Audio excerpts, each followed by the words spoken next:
Uncanny toys. We've all owned one. You know, that one toy you had as a kid that you know was designed to be cute, but it just doesn't quite look like it should exist.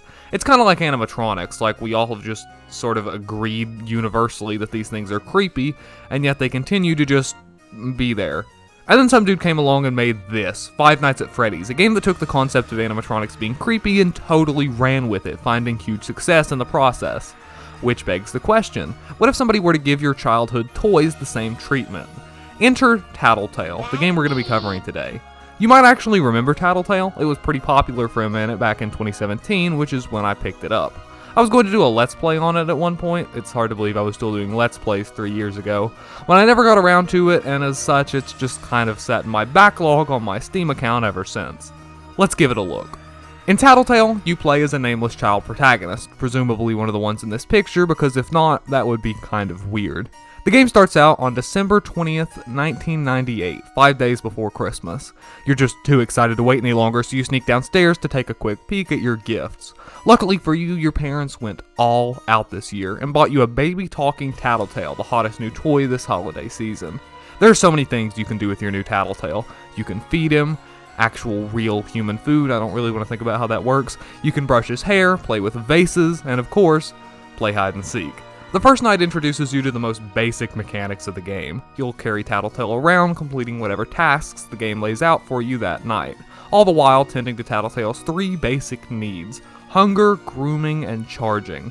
The next night is much the same, this time introducing the concept of the flashlight, which you need to shake in order to keep generating light. Over the course of the first 2 nights, the game establishes an excellent atmosphere. We all know the feeling of being up out of our bed late at night, making our way through the dark house, jumping at every little sound or shadow.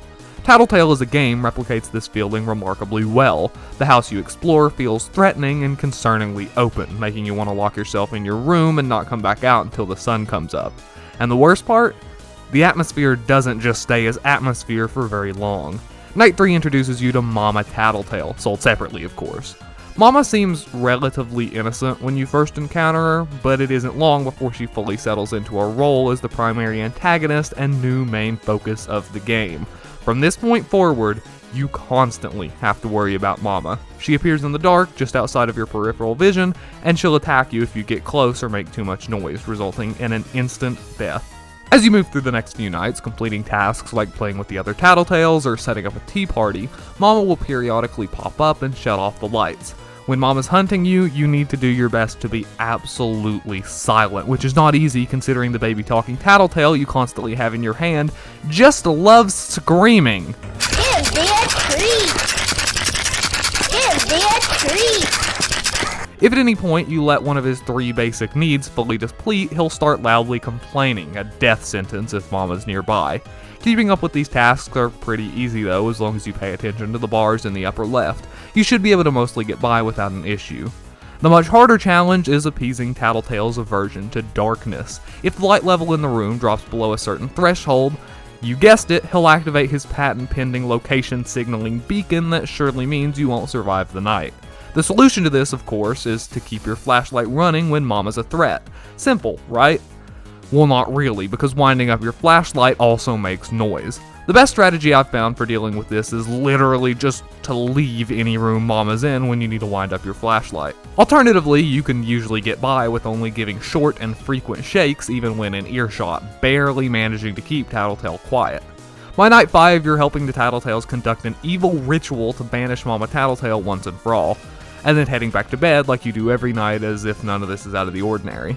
I really did enjoy this sequence though. You're able to take full advantage of what you know about Mama's AI to lead her around the basement and keep yourself out of harm's way. If the ritual is successful, you'll get the good ending and formally accept your Christmas present so you don't have to sneak around and play with it at 4 in the morning. The good ending also grants you access to the golden flashlight, a more powerful light source with a longer battery that can be used in the level select mode after you beat the game.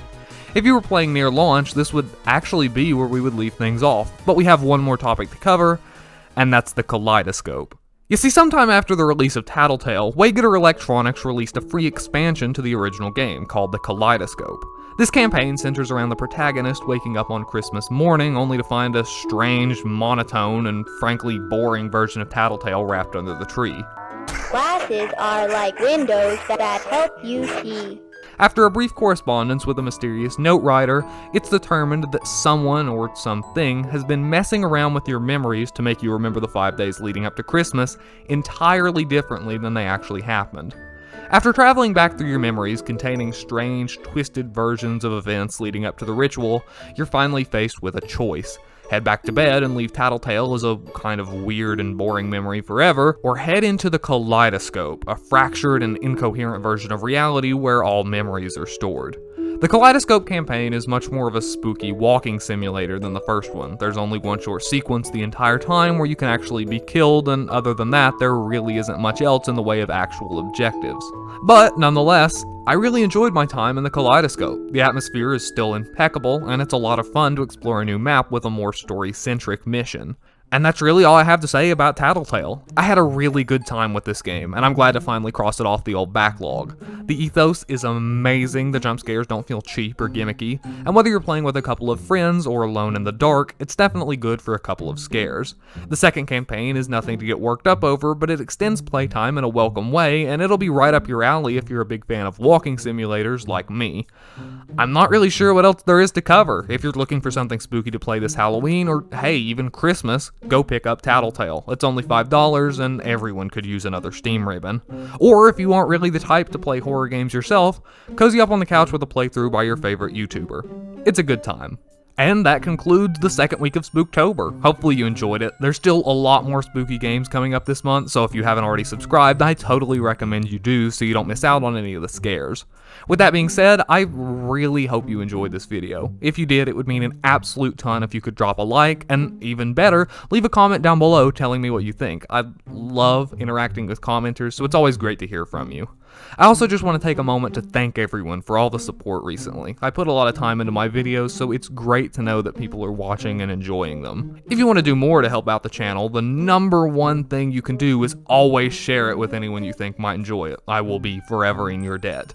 There's also Twitch, Twitter, Instagram, and my Discord server, all of which will be linked down below as is standard. And with that being said, I'll see you all next week.